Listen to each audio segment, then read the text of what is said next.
In today's video, I'm going to teach you how to delete Algolia account. We'll walk through the process inside the Algolia dashboard and make sure you understand what you're removing before you confirm anything.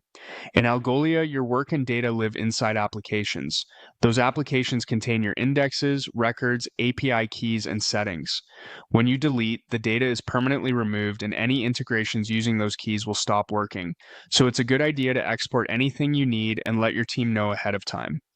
Start by opening the Algolia dashboard and signing in.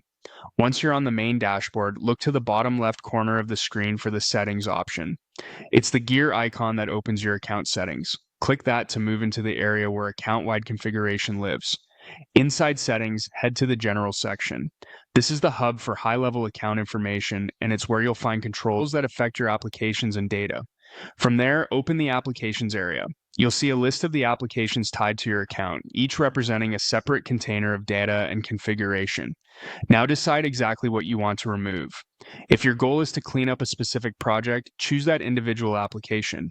If you're wrapping up your entire presence on Algolia, you can select the application or applications that hold your data.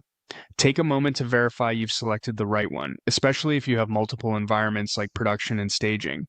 Deleting the wrong application will remove its indexes and records, and the change can't be undone. When you're sure, click Delete. Algolia will typically ask you to confirm the action, and you may be prompted to type the application name or acknowledge that the data will be permanently erased. Read the prompt carefully and confirm. Once confirmed, the deletion process begins. The application's indexes and records will be removed, its API keys will stop working, and any connected services or SDKs will start returning errors. If you rely on scheduled tasks or webhooks, expect those to cease as well.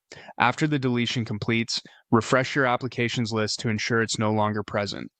If you had multiple applications to remove, repeat the same flow for each one.